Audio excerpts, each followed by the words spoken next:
Okay, you guys, what is up? King of Lightning. Now, I just decided just now to actually make, like, the live reaction of the Fujitora meteorite scene and the review of the episode. Two different videos. And that's the way it is. Got a problem with that? Blah! Yeah. So now we are at the review portion of this video. And I'm not going to do any summaries. I'm just going to talk about what I remember from episode 642 and this episode that I just saw. But let me just talk specifically about what you just saw, what we just saw. The Fujitora meteorite scene twice over because it was so fucking good. What you have to understand for the anime cats, and if you didn't catch it, I'm going to tell you right now. What Fujitora did was immensely casual. What he did when it came to, like, the tractor beam, and, like, he pulled down the freaking meteor, that was really casual. Like, it was a cakewalk. Like, brush your shoulders off, not a big deal.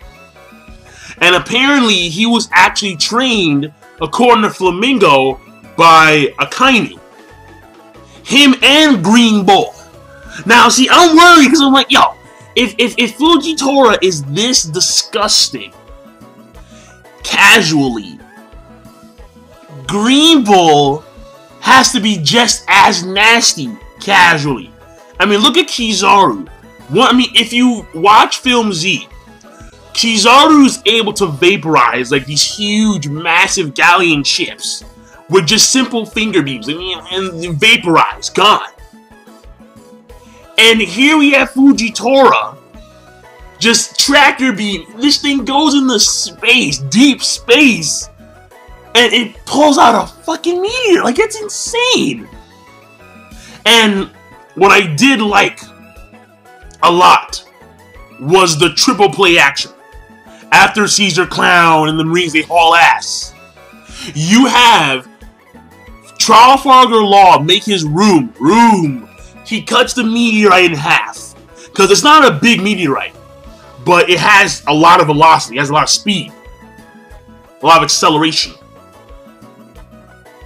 I forgot I think, to my recollection, I want to say it's like because I remember I looked it up when the first time it happened.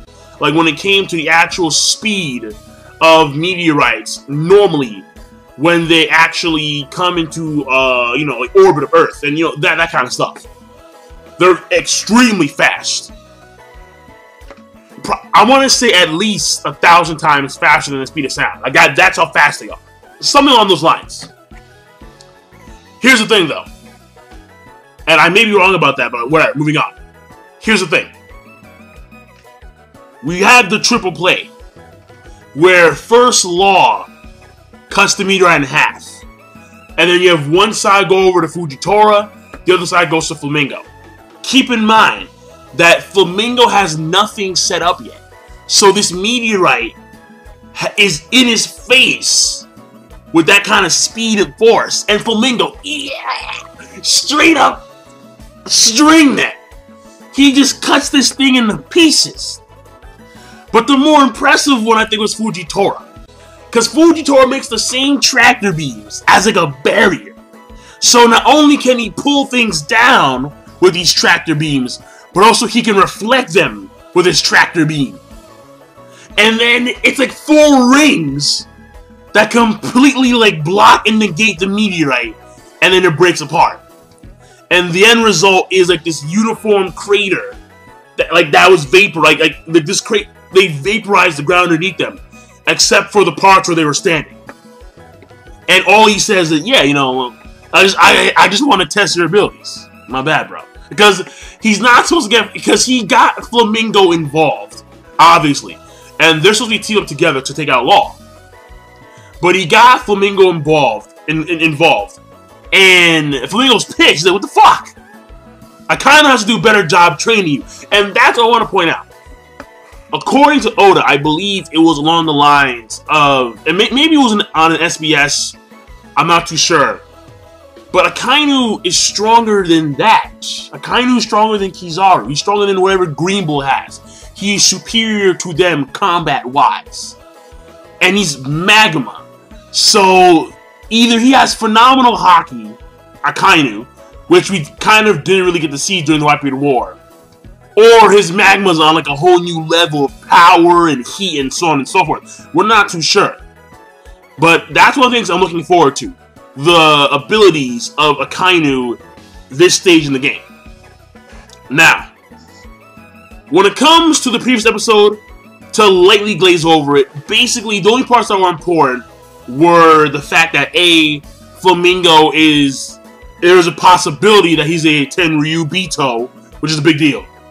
That's a very big deal.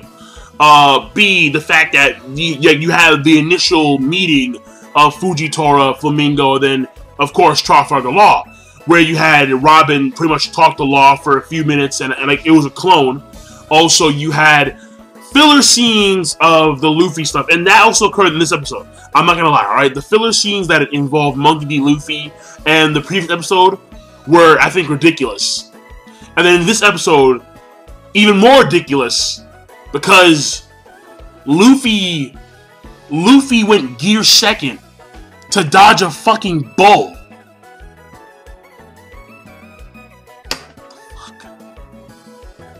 How does that make any sense? I don't understand the whole hockey thing. This dude hockeyed up, and the bull's like, oh shit.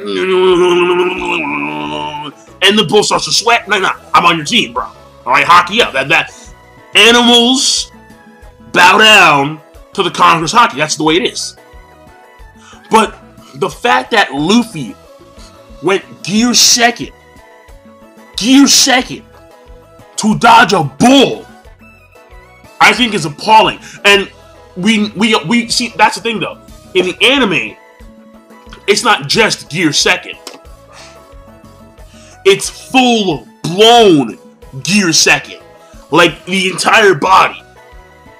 And I can't stand that. I really can't stand that.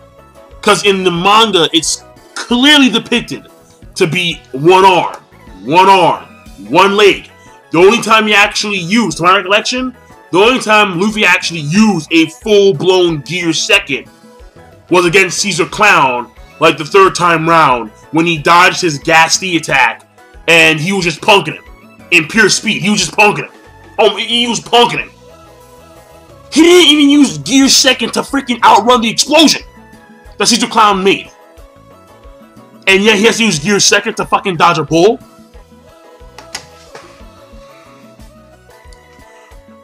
So, these guys, the animators, a lot of the stuff, I like what they do. In this episode, I love the Fujitora stuff. I can't deny it.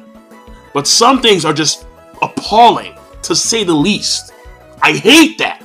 I hate the way they've butchered the gear second. I hate it so much. Now, what I also want to talk about here is Uso Land and this bullshit. Because Uso Land, these little folk, these Tontada, are so gullible, where they're just eating up Uso Land's words. Like, yeah, he's right, yeah. And we actually get to see another one of Norland's lies be proven correct, to be the truth. Where the Tontada actually have a statue of Norland, because 400 years ago he came to their land, and he saved them and he fought with them against some kind of enemy, I don't know. This may be blank century related, because remember how the last thing with the Shandians, oh, that's heavy. That's heavy in the blank century. Well, this with the Tontada may also have some ties to the blank century, and we'll see how that goes later on. But what's very important to note here is that Uso Land is taking advantage of the dwarves, and they believe that Uso Land is a descendant of Norland, hence Uso Land. And he even has this convenient helmet that looks like a chestnut, therefore, yeah, you can clearly see, dude, I'm a descendant. So, he thought that things were going to go his way. False. Because now they're on a mission to kill who? Flamingo. And we actually find out how it went about. The plan that Flamingo had in order to counteract the plans of Straw Hat Pirates and the Hard Pirates, Trafalgar Law. And the thing here is that when you go back to episode 642, last episode, when we have Violet and she's doing the whole memory, like Sanji, like look to my mind thing, what you have to keep in mind here is that when you see Flamingo in that flashback-ish, because it's not really a flashback, but it kind of is, Flamingo was able to actually sense Cypher Pole Zero come before they actually land. And when they do land, they speak about how it was a mistake, it was our bad, our faults.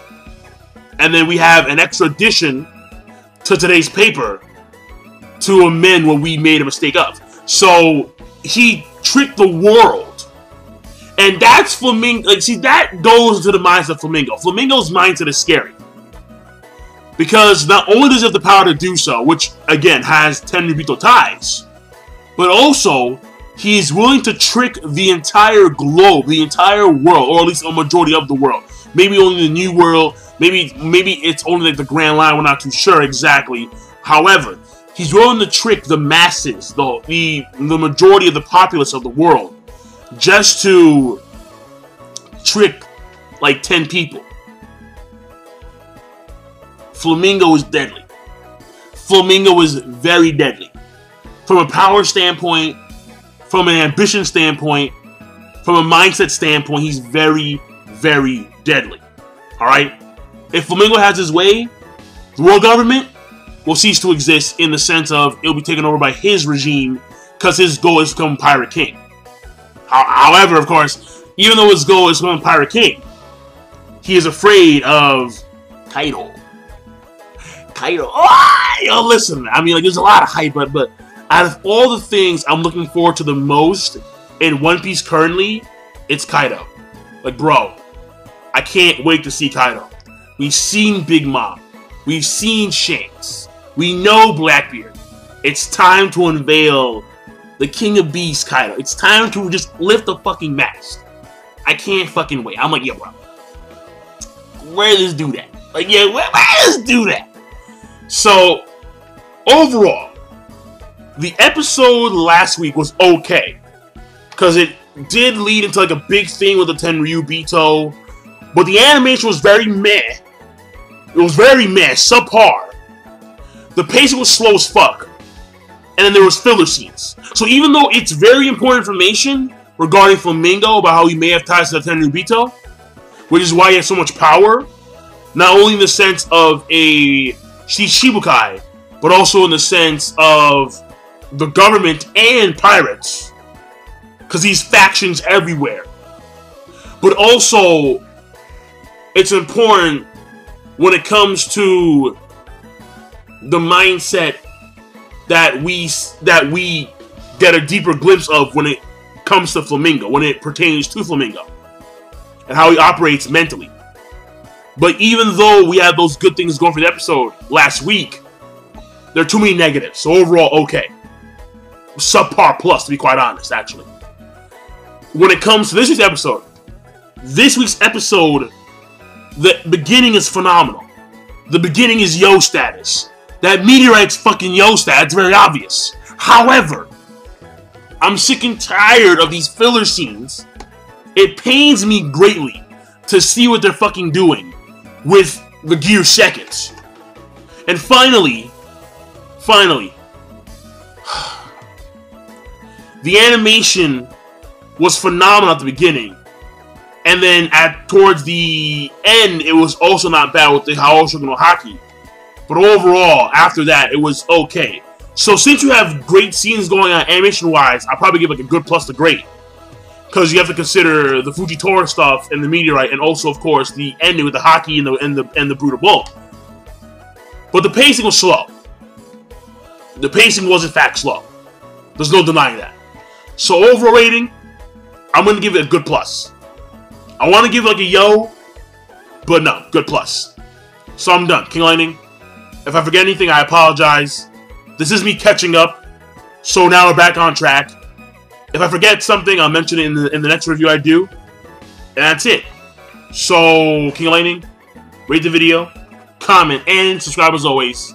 I'll see you for the next review of One Piece episode 644. Have a nice day. Fucking Chinjao.